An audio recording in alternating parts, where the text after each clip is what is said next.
Good afternoon. This is Susan, and this is Susan's Ramblings. I ran across a cookbook that of World War II recipes with the rationing. You know, they could only get so much every month or every week or so forth, so they had to make do because it was no longer available. They also had their victory gardens, which I think we'll probably end up going back to. They might not call it victory gardens, but they grew most of the vegetables and so forth. It's a different world than what we live in now. They didn't have the food or the brands that we had. They didn't have the convenience foods that we have. So anyway, these are all recipes that can be made out of your pantry. And I think it's good to have these kind of recipes, because I think we're going to end up going back to them.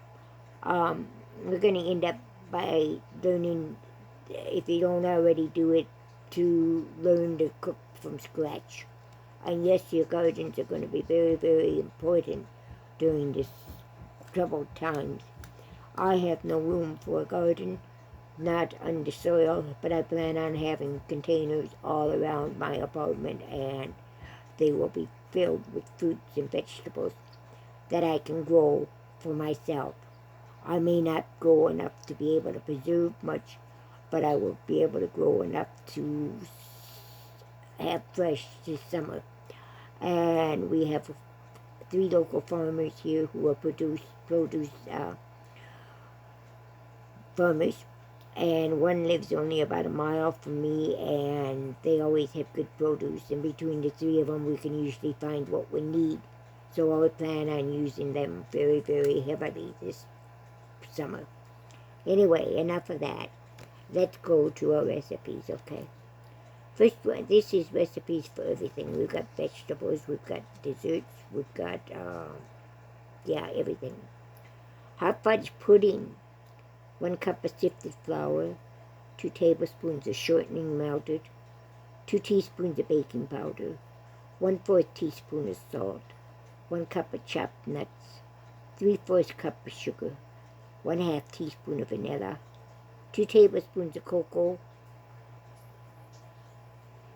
12 cups of milk, 4 tablespoons of cocoa, and yes, there's 2 different cocos in here, and you'll see why when we get in further into the recipe, and 1 3/4 cup of hot water. Sift the dry ingredients together. Stir the milk and the shortening. Stir in the milk and the shortening. Mix thoroughly. Add the nuts and vanilla. Spread into a baking pan. Grease. That would be an 8-inch square pan. Sprinkle with brown sugar and the second amount of cocoa. That means the first 2 tablespoons of cocoa will be sifted with your flour, and after that batter is put into the pan, you will sprinkle it with another brown sugar and with brown sugar and with the other amount of cocoa.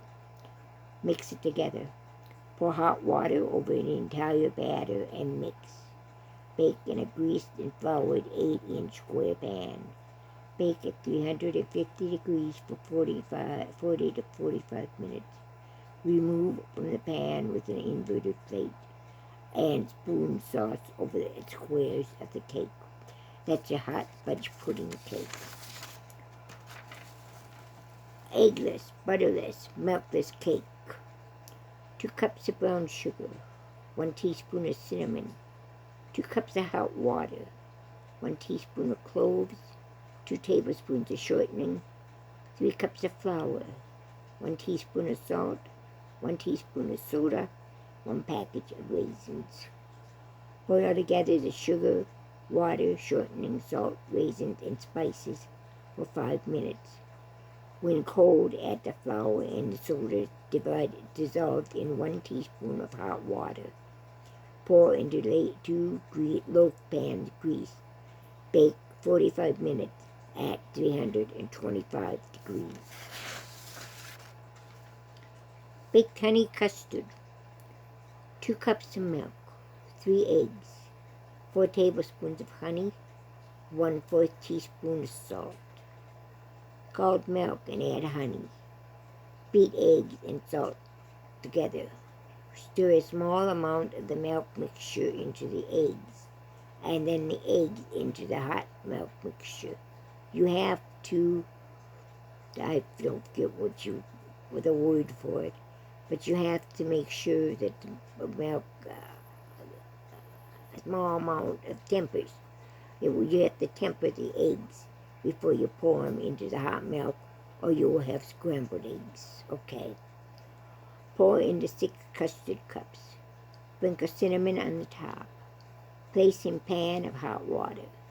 Bake in a preheated oven at 375 degrees for 30 to 40 minutes. Remove the cup from the water immediately. Apple brown butter. They didn't have much sugar and so forth. And so they used other sweeteners such as honey and molasses and so on. But they had trouble because you couldn't use the same amount of those sweeteners as you did sugar. So they came up with other ways to make their foods. And, several years back, and this is a long time ago, when I was very young and I had my 3 children, they were just small. And we went through a time where sugar wasn't available or it was really expensive. And so we used honey. We found a lot of honey recipes. I only wish I'd kept those recipes because we need them now. And I'm looking for them, and maybe we'll find them. But as of now, I don't have them. But here's one that, and also, generally, they could use up to 1/2 of the sugar. Replace 1/2 of the sugar with their other sweeteners, such as honey. Okay. Apple brown Betty.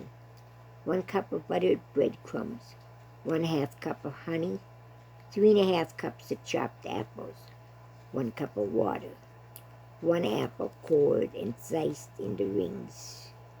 Mix all but 1/4 of the buttered crumbs and chopped apples. Place in a deep baking dish. Bring the honey and the water to boil. Boil for 2 minutes. Pour over the fruit and bread mixture in the baking dish. Sprinkle the remaining breadcrumbs on top. Lay apple rings around the edge. Bake at 350 degrees for 45 minutes. Okay, there's that one. Stewed fresh tomatoes. 2 pounds of tomatoes peeled. 1½ teaspoons of sugar.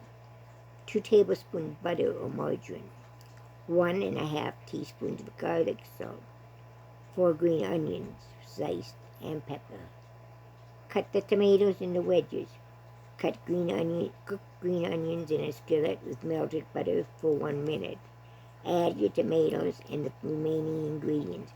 Cook for 10 minutes, stirring occasionally. That's another World War II recipe.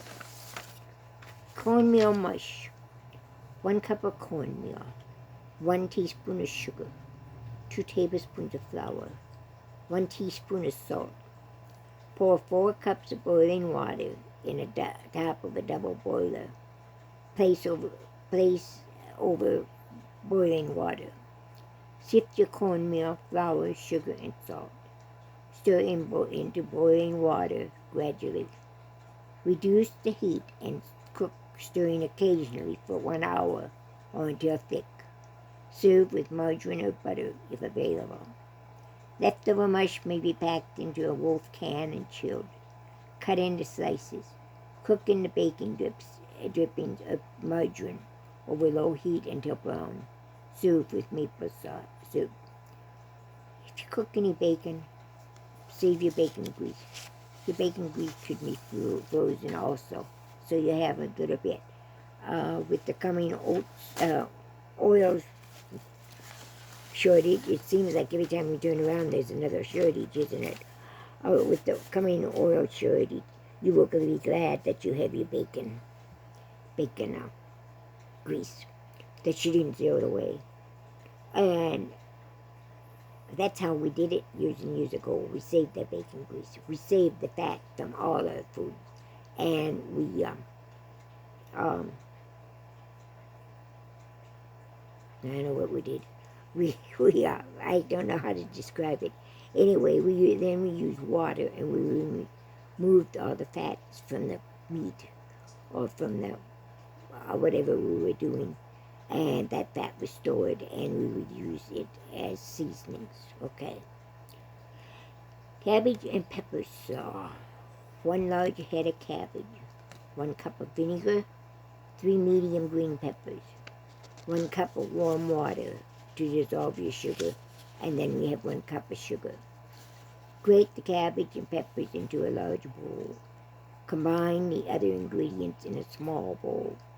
Stir until sugar has dissolved. Pour over the cabbage and peppers. Mix well and chill until ready to serve. Hot dandelion leaves. You know, at one time, our lawns were dandelions and foods that we could eat, other plants that we could eat.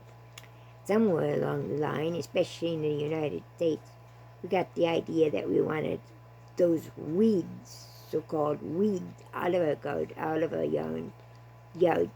And so we started spraying, so we have just plain green yards. But you're going to need these dandelions. The dandelions are a very, very good plant to eat.